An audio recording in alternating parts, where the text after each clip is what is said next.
Comment as-tu vécu ta médiatisation après l'officialisation de ton couple avec Charles? Cela n'a pas été trop dur mentalement. Donc, comment dire? Alors, je pense que tu es au courant des débats et des histoires qu'il y a eu au début de notre relation, notamment par rapport à son ex Jada. Et c'est vrai qu'au début, j'étais pas tout à fait à l'aise parce que je savais que je m'attendais à avoir beaucoup de critiques. Après, c'est un choix personnel que j'ai fait, un choix de vie et aujourd'hui, je ne le regrette absolument pas. C'est malheureusement dans la vie, il faut savoir faire des choix et puis il y a forcément des chemins que l'on emprunte et il faut savoir aussi laisser des personnes pour en retrouver d'autres. Et voilà, ça s'est passé comme ça, malheureusement. J'aurais préféré dans d'autres circonstances, et du coup, c'est vrai que par rapport à ça, j'ai dû un peu improviser sur les réseaux, dans le sens où j'étais pas du tout prête à... En tout cas, Charles et moi n'étions pas du tout prêts à s'annoncer, on va dire, au grand public. Après, je vois pas ça comme une chose que forcément les gens devraient savoir, en tout cas dans l'immédiat. Et oui, du coup, c'est vrai que l'officialisation n'a pas été forcément facile de prime abord. Enfin, en tout cas, au début, ça n'a pas non plus été très simple, mais j'ai su prendre du recul, en tout cas sur la situation, et puis vraiment me focaliser sur les choses importantes, donc c'est-à-dire à savoir comment ça se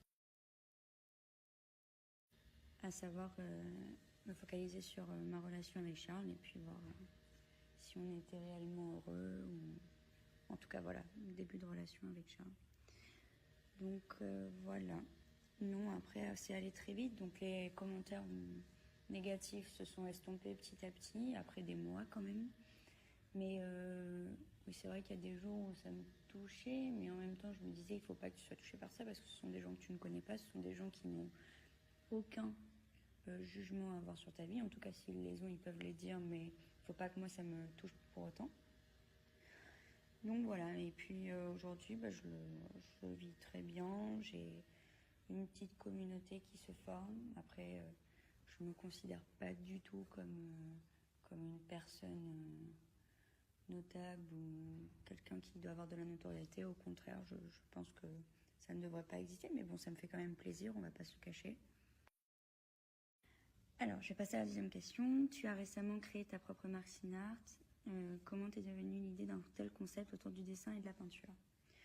Alors, oui, c'est vrai qu'en fait, j'ai commencé à créer ce concept Synart au moment du confinement. C'est vrai qu'en fait, depuis toute petite, le dessin fait partie de ma vie, l'art en général, que ce soit dans la musique, dans le dessin, dans l'architecture, vraiment dans tous ces domaines un petit peu créatifs où je m'épanouis depuis petite.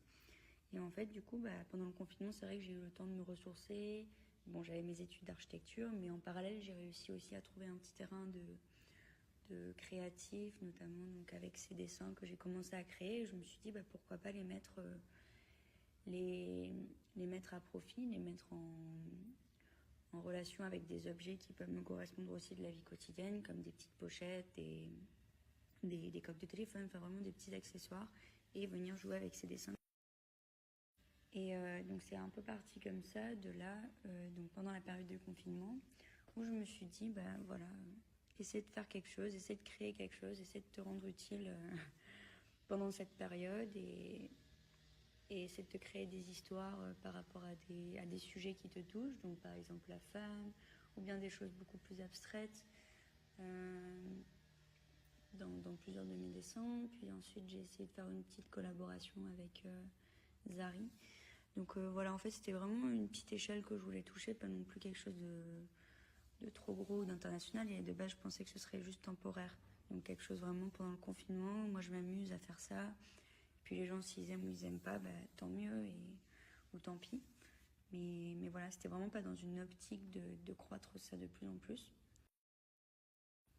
Mais c'est vrai qu'aujourd'hui j'ai encore de nombreux projets qui foisonnent dans ma tête et qui sont en cours d'ailleurs, notamment par exemple sur la question de l'appareil, donc des vêtements, du prêt-à-porter, donc avec des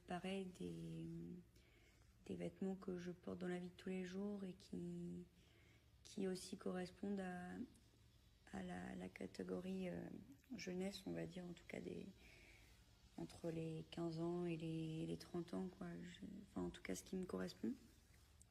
Donc voilà, mais c'est vraiment parti d'une envie de faire plaisir, de me faire plaisir et vraiment de pouvoir m'épanouir dans la créativité comme j'ai toujours aimé faire. Donc pour l'étendre à grande ampleur, il faut pas mal de travail. C'est vrai que déjà par rapport à mon réseau social Instagram, ça touche pas mal de parties du monde, dans le sens où il y a quand même pas mal de gens un peu dispersés dans le monde qui me suivent. Donc déjà là, ça peut toucher, pas que l'Europe, mais aussi les États-Unis, le Japon. Et puis je prends le temps de répondre à chaque fois aux personnes qui me demandent un petit peu plus sur la marque, sur ce que je crée, ce que j'aime faire, comment ça m'est venu. Donc c'est aussi important de garder le contact avec ceux qui vont expérimenter le concept. Et donc voilà, et avec plus d'objets, plus d'options. Donc voilà, comme je t'ai dit, sûrement me diriger vers les accessoires et vêtements. Donc par exemple, casquettes, tote bags, vraiment des objets qu'on utilise facilement dans la vie de tous les jours. Il y aura sûrement des sweatshirts, des pulls. Enfin, on arrive dans la saison où il fait un petit peu plus froid, donc pourquoi pas des bonnets. Enfin, je suis en train de travailler un petit peu sur tout ça. Et voilà. En tout cas, c'est un terrain qui me plaît, outre le fait que je suis mordue d'architecture. La mode et puis vraiment la créativité, même dans ce domaine-là, me plaît énormément.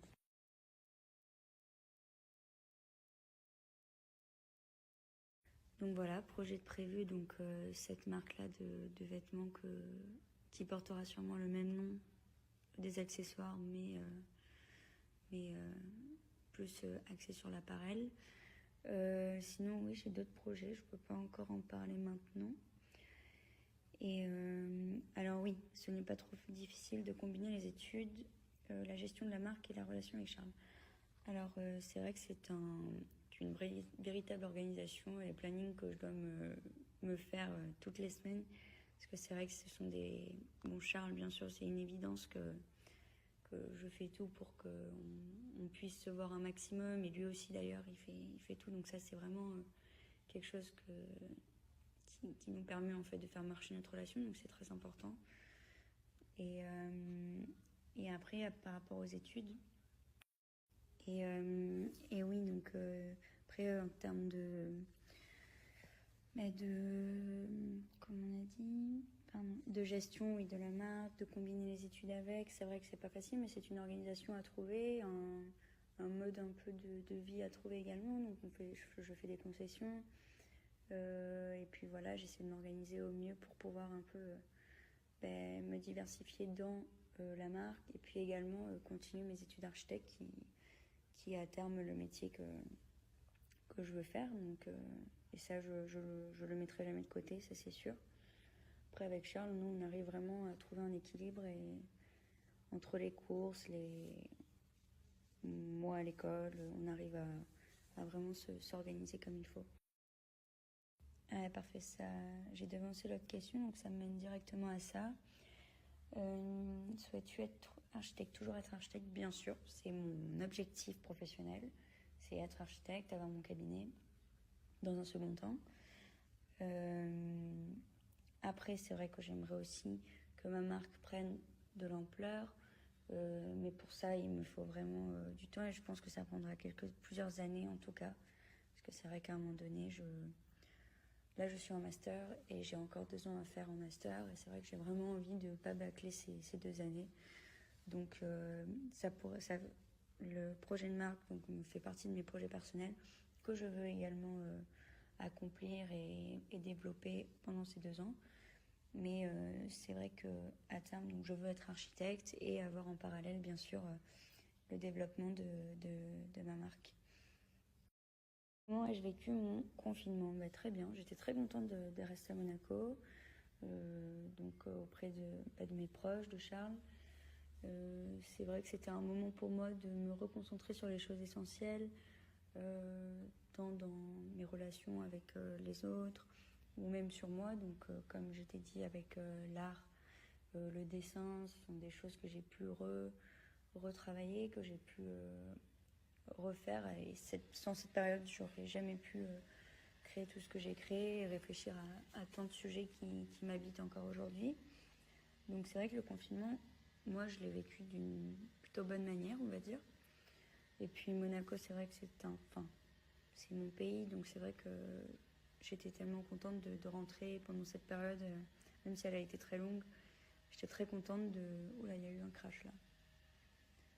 J'étais très contente de retourner. Alors oui, vous m'avez vu récemment dans les paddocks. C'est vrai que j'ai fait tous les paddocks depuis juillet. Vous m'avez pas vu sur les premiers parce que je voulais pas trop montrer par rapport au Covid et tout. Enfin, on voulait quand même rester assez discret. Donc Hongrie, Silverstone, il y a eu quoi d'autre? J'ai pas fait l'Autriche, je travaillais. Et après je les ai tous faits, sauf Spa. J'espère pouvoir en refaire là, cette année, d'ici la fin de l'année. Bon, ça aussi, il faudra que je le cale en fonction de mes études. Et oui, je suivais la Formule 1. Après, je t'avoue que je ne suivais pas autant que je suis maintenant. C'est-à-dire je ne suivais pas forcément tous les Grands Prix à la télé. Mais c'est pas pour ça que je suis avec Charles en tout cas. Et ça c'est une certitude. Mais c'est vrai que après l'avoir connu, dès les premiers jours où je l'ai connu, j'ai commencé à vraiment regarder tous les Grands Prix, ce qui est tout à fait normal quand ton copain est à la télé et qu'il prend des risques. Mais en tout cas, ce qui est sûr, c'est que maintenant, oui, ça m'a réellement pris comme une passion. Et c'est vrai que je pourrais plus m'en lasser en tout cas. Donc j'aime énormément. J'ai développé un peu ce côté mécanique et tout auquel vraiment j'avais aucune attache à part le regard à la télé ou bien à Monaco en réel. Mais c'est vrai que ça m'a pris de passion et j'aime énormément maintenant. Je suis très intéressée quand Charles me parle et m'explique plein de choses à propos de la voiture, de comment ça fonctionne et tout. Et franchement, j'y trouverai un réel intérêt. Et c'est bien parce qu'on a vraiment un échange avec Charles justement par rapport à ces sujets. Il m'explique beaucoup ce qu'il fait et moi je lui explique beaucoup ce que je fais en architecture, en art, et c'est un réel échange et très important. C'est ça que j'aime beaucoup, c'est le fait qu'on puisse vraiment discuter de sujets que l'on a en commun, ou bien pas, comme la voiture, mais qui m'intéressent tout autant. Alors rentrer dans cet univers, c'est vrai que c'est un univers qui est assez particulier, c'est un univers qui est assez élitiste, pardon. Mais en soi, c'est un univers qui est quand même assez magique dans le sens où je pense que tout le monde rêve un jour de voir ça de ses propres yeux. Et c'est vrai que j'ai la chance de pouvoir le voir et ça, j'en suis consciente. Après, c'est quand même un univers particulier, des gens particuliers. Il y a beaucoup de temps d'attente, en tout cas quand on est dans les paddocks. Pour moi, c'est vrai que Charles, il a des programmes impressionnant et moi à côté je suis tranquille et je regarde tout ça et je stresse un peu et voilà. Donc c'est vrai que bon, surtout en cette période de Covid où il y a beaucoup moins d'attractivité et tout dans les paddocks, ça c'est clair, mais entrer dans ce monde, oui, c'est assez particulier, mais c'est un beau monde, on va dire, c'est assez sympa. Mon style vestimentaire, j'avais l'impression que plutôt les gens critiquaient mon style vestimentaire, mais d'accord, merci beaucoup. Dans tous les cas, qu'on critique ou pas mon style vestimentaire, ça m'appartient. Et je demande pas aux autres de s'habiller comme moi, donc à partir de là, tout va bien. Mon style vestimentaire, c'est vrai que c'est un style. En fait, j'ai deux styles, on va dire. Et j'essaie de mélanger un petit peu les deux. C'est le style assez classique, assez, on va dire, par exemple, des blazers, des choses comme ça, et puis vraiment venir casser le style avec un accessoire ou bien un vêtement qui est plus streetwear ou bien qui fait beaucoup plus décontracté. J'aime bien faire le mélange des deux, par exemple talons et le jogging un petit peu satin là, que j'avais mis pour les 1000 Grands Prix de Ferrari là. Et du coup, qu'est-ce que je disais? Ah oui, les marques préférées, bah, j'en ai pas mal. J'en ai pas mal. J'ai Mage, Sandro, Zara. Zara, j'aime beaucoup. Pourquoi? Parce que je trouve toujours mon bonheur à Zara. Il y a plein de choses, les collections changent souvent. Et c'est vrai que j'arrive à m'habiller pas mal en Zara et j'aime ça. Après, c'est vrai que c'est le seul magasin de Monaco où vraiment tu trouves tout le temps ton bonheur. Après, les autres magasins de marque sont de marque, donc forcément tu achètes moins de choses, donc c'est un peu plus contraignant. Mais voilà. Sinon, oui, j'aime beaucoup les marques Mage, Sandro. Je réfléchis. Hmm, j'ai que ça en tête là, c'est bizarre. Après, je suis fan de sacs et de chaussures. Donc ça, c'est vraiment ma passion vestimentaire, on va dire. Donc bah, les chaussures, j'ai beaucoup. Enfin, les marques comme McQueen, Alexander McQueen, Dior, les Givenchy, les Converse aussi, j'aime beaucoup. Vans aussi, plutôt hot. Le piqué, j'aime bien aussi. Quoi d'autre? Enfin, pas mal de marques. Les chaussures, j'en ai des. Je dois en avoir une centaine et c'est vrai que c'est quelque chose que j'adore mettre. Et les sacs aussi. Jacquemus, Burberry, quoi d'autre? Les Saint-Laurent, enfin plein de marques de sacs que j'aime énormément. Après, vêtements, c'est vrai que je reste plus sur des bases Zara, Mage, Sandro. Voilà, il y a un magasin qui s'appelle Il Teatro aussi à Monaco qui est très bien sur ça. Alors, j'ai jamais fait de connaissance de Wags. Enfin, j'ai fait la connaissance de la copine de Antonio Giovinazzi. C'était lors de... On était à Milan et pour... je crois que c'était X Factor qu'on était allé voir en live. Et il était venu avec sa copine, donc on avait parlé quelques minutes. Mais il me semble que c'est tout. Au niveau des Wags, oui, c'est tout, il me semble. Ouais, j'en ai jamais connu d'autres pour l'instant. Ah, j'ai vu, j'ai croisé la copine de George Russell sur Monza, mais c'est tout. On ne s'est pas parlé du tout, on s'est juste souri. Désolée, je fais beaucoup d'audio. C'est la dernière question, enfin, une des dernières. Par rapport au projet avec Charles, oui, on en a plein. On en a plein. Après, c'est vrai que ça reste des sujets assez personnels et qui nous concernent que nous deux, donc je ne m'étalerai pas sur ça. Mais oui, on a des projets et j'espère que tous se réaliseront dans les meilleurs cas possibles. Voilà. Je réponds à tes questions que tu viens de m'envoyer aussi maintenant. Alors, attends, parce que du coup, j'ai fait tellement d'audio, j'ai jamais fait autant d'audio de ma vie, je crois. Alors, j'ai vu les pilotes ont l'air d'avoir du mal à maintenir la voiture dans certains visages. Ouais, ça a l'air compliqué aujourd'hui. Ah bon, pourtant, tu verrais le nombre de messages que je reçois de fans qui veulent savoir d'où viennent tes affaires, où elles peuvent les acheter. On m'a demandé ton parfum. Ah, bah merci, ça me fait plaisir. Mon parfum, c'est Dolce Gabbana The Only One, je crois qu'il s'appelle. Ils sont super bons. Vraiment, j'aime beaucoup. Voilà. J'aime vraiment beaucoup ces odeurs. Après, j'aime beaucoup les wood et les wood et tout, tu sais, de Burberry. J'aime beaucoup, beaucoup cette odeur. Non, c'est pas Burberry, c'est Tom Ford. N'importe quoi, moi.